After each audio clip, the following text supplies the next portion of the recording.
In this video, I'm going to show you how to fix Roblox Error Code 279. So this issue occurs usually because of some internet or firewall issues. So let's close this. And to get started, we have to enter firewall. So search firewall in your search window search, and then click on firewall and network protection. And then make sure you're in the firewall network protection tab. Click on allow an app through firewall.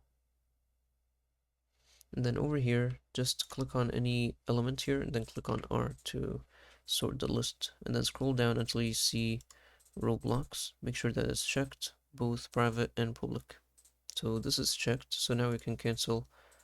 And if this still didn't work, then another solution is to uninstall Roblox. So search for programs, and then over here you'll have to uninstall Roblox. So search for Roblox here, and then click on the three dots and then uninstall. And then I'll get back when it's uninstalled.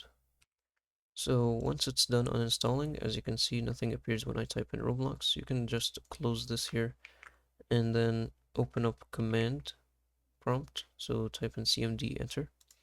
And then over here, what you want to do is enter the following commands, and you can see them right here.